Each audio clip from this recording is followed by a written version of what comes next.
Ladies and gentlemen, boys and girls, welcome to the Johnny Mandolin Show. We got a great show tonight. I have two authors on, two beautiful women who are going to tell us all about their books. And speaking of music and a talented musician, and somebody who's kind of brave and boldly goes where few have gone before, I want to bring to the microphone Miss Heidi Kole. Hey, Heidi. Hey, thanks for having me. Oh, it's good to have you on my show. I really appreciate you coming down here to Centani Broadcasting.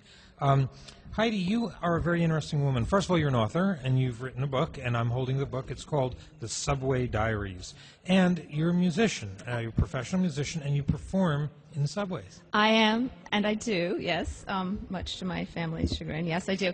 I've been a musician most of my life, a singer, songwriter, as well as a dancer, voiceover, and everything. But the subways always intrigued me when I first moved to New York City 7 years ago. And I came as a stunt person and a musician, and I wasn't quite sure which would occupy most of my time. And I had an accident, which... on the set? Well, it was an ice skating accident, and I ended up in physical therapy for a long, long time with a concussion and whiplash. It was the worst accident I've had. And I remember laying on the physical therapy table and knowing my money was running out and talking to my physical therapist and thinking, you know, I said I kind of want to go into the subways. You know, I think maybe I could just earn some money. And she kept encouraging me, and one day I brought my guitar up. It was freezing. It was February in New York City, and I knew if I went home I wouldn't come back out again. So I brought my guitar, and I made myself go in. And I went in at 59th Street and Columbus Circle. And I got to tell you, I've done a lot of things. I mean, sung on cruise ships, done off-Broadway, radio, stunt work, toured with shows. Playing in those trains for the first time is probably the most terrifying thing that I've ever done in my life. It can be pretty scary. I mean, just standing on the platform with a train coming by you at 60 miles an hour can be pretty scary. But you feel so naked. That's the thing. When you first go down there, it's like, it's the dichotomy, because you're standing there hoping no one will notice you, but wishing people would if you're going to make the effort to play a song. So that first time, it's a real trip of your head.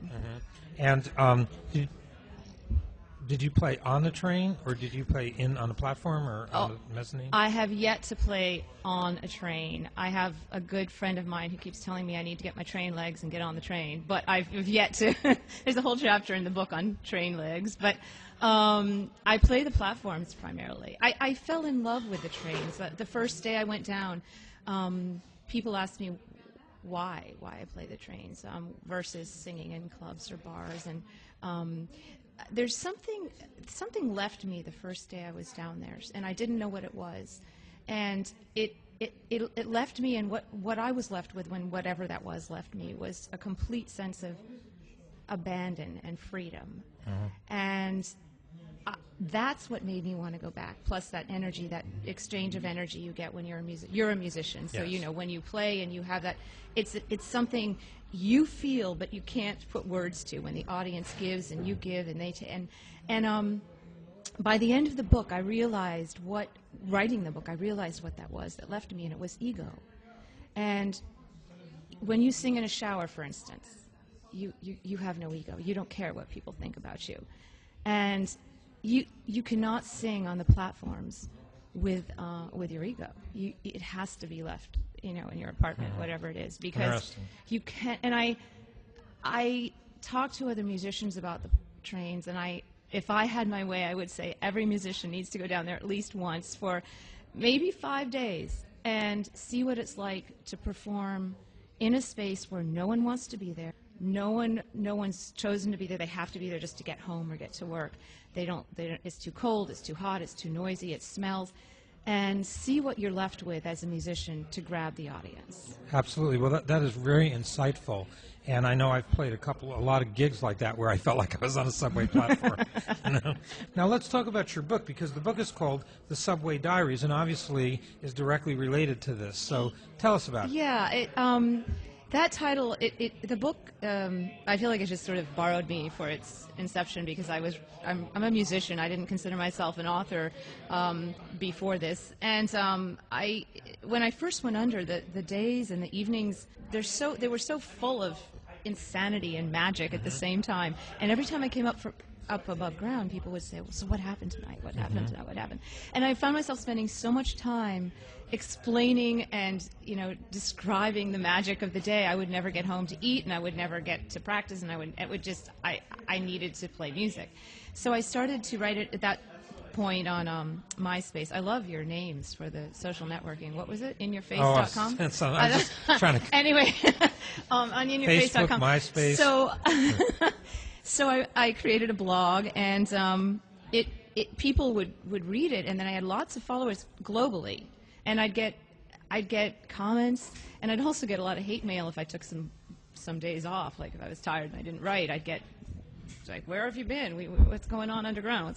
Anyway, after about 2 years, I kept getting hints and emails and little just words from people, you should write a book, you should write a book. And I was like, no, I'm a musician.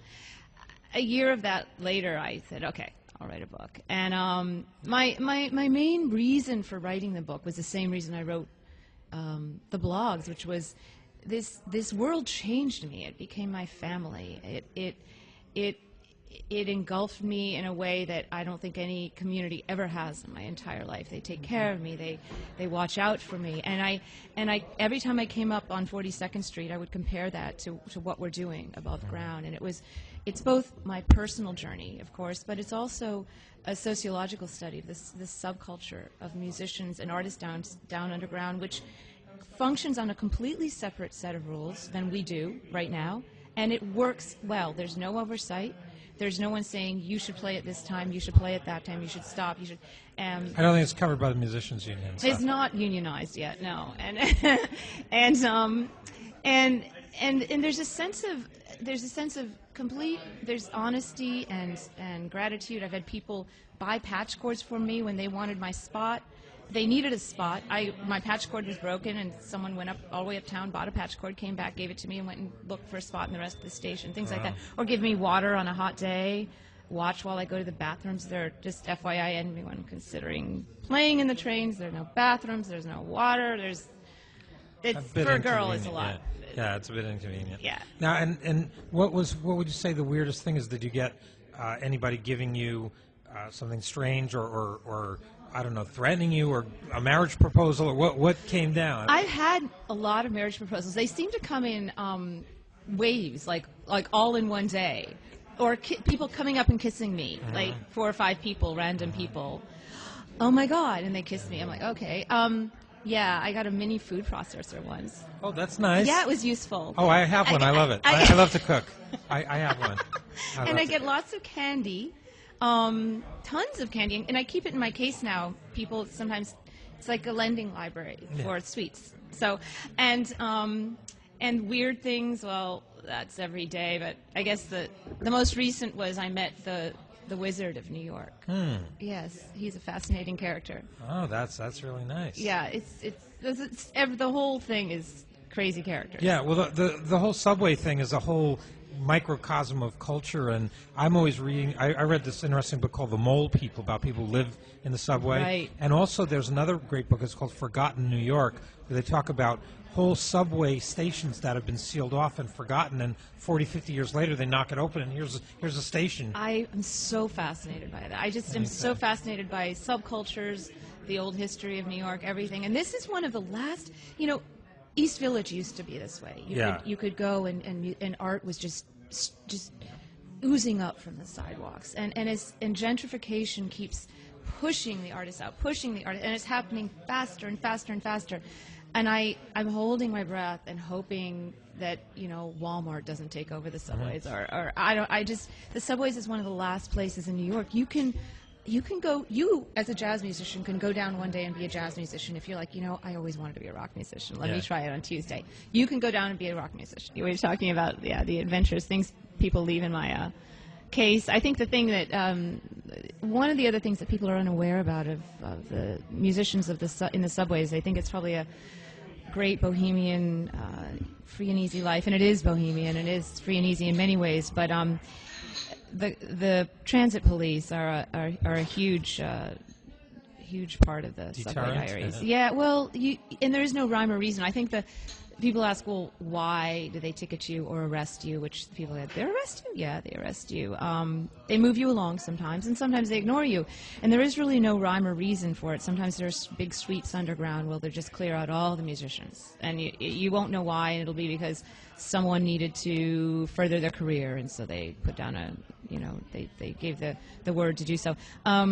I think my friend Danny, who's in the book, put it great. The other day I was giving him my spot at 42nd Street, and I said, Danny, there's a cop, and he goes, oh, where? And I said, well, it's okay, it's a female cop, she won't bother you. And he goes, oh, yeah, they do. If they ain't got no loving the night before, they'll bother you. They sure will. Yeah. And Danny's great. And then I said, oh, he goes, yeah, but if they get themselves some loving, they just walk on by. Danny's a character. You'll love Danny in there. He's my rock underground. Good. Well, we'll have to read that when we read the book. Yeah. How can people get the book? Well, it's on it's both on my site at thesubwaydiaries.com. It's also at Barnes & Noble at Union Square. It's at the Transit Museum at Grand Central Station. Oh, nice, yeah. Yeah, it's at a funny little place called the Video Cafe, and on 9th Avenue. They've been selling more. They've been, like, acing the sales. And we're in Politics and Prose, which is a well-known bookstore in Washington, D.C. So, and it's expanding, minute by minute. We're getting into more and more stores. Good. And I know we have listeners from all over the country and all over the world. So. It's on every online site. And for some reason, there's a huge international following and curiosity about the New York City subways and the life down there. I think people like to be there without getting their hands dirty. They like to know what this world is about. Yeah, and it's so funny because I have a lot of friends who live in California, and their image of the subway is everything they've seen in every really bad Charles Bronson movie from 1980. So they're like, "You go down there? Aren't you afraid? I mean, do you carry a weapon?" It's like, no. And people ask me that about the money. Aren't you scared of having your case open with lots of money? And I never am. I maybe it's just being naive, but I just have this sense that, if someone's going to take it, they're going to take it. There's nothing I can do about it. And I just have this, I feel more safe underground sometimes than I do above, which Walking is around. probably... Well, with the taxi drivers and the other people, I understand. The delivery guys. And you have a blog, too. I do have a blog. It's on the website there, the Okay. Subway Diaries Great. / People comment. There's also a wall there, like on Facebook, where you can make comments. And join me on Twitter. We need Twitter followers. Oh, yeah. Yeah, I always need Twitter people. That's Heidi Kole, and it's HeidikOle. Heidi Kole. What was the single biggest obstacle in getting the book out, if there is such a thing?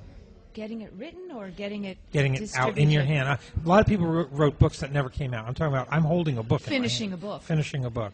Printing a book or getting it out. What would you say? When did you come to the point you say, forget it, I'm never going to do this, and then you did it? Probably 20 times, right? It's pretty much every morning day, when I wake every up. day. I can't believe I have to re-talk myself into doing it. So She sends me texts, and I'm like, and I send her texts. I mean, we're like a mutual support team. She falls apart, I pick her up. I fall apart, she picks me up. Well, that's great, though. That's, to have you both on the mic at the same time and both accomplished published authors. Yeah. I'm thrilled. It's a lot. 17-hour days for an entire year with a break for the gym, 1 hour. It's an intense amount of work. So Yeah. I encourage anyone to do it, but don't expect to have a life at the same time. Yeah, it's tough. It's tough when you're dealing with that many, issues, trying to write the book, trying to put it together, and then you've got all the logistics of how to get it printed and the right color and the right this and that, and then you got to market it, right? Right. When it's Which is when you want to go to the Bahamas, but you can't. Yeah, but you can't. On not to your famous author, then you can go to the Bahamas. But until then, you got to market it. Oh, one other thing I just wanted to mention. Yeah. You can also, of course, when you find me in the trains, you can also always buy a signed copy there. People do that all the time. And I'm often at 59th Street and 42nd, so on the AC. Oh, AC&E? Yeah, it's my Okay. favorite spot. Okay, good. Well, they'll be looking for you out there. What about, what do you think, and this is for both of you, JC already talked a little bit about doing a series on her book. Do you have Plans? ideas on future books? Yes, but after my next project is the film version of the Subway good. Diaries, which I'm working with some people on, and welcome ideas. I've had a lot of people come, but I want it to be the absolute right combination of people and Sure. ideas to make it really pop. It's going to be based on the Subway Diaries and not an exact copy. So I'm excited about that.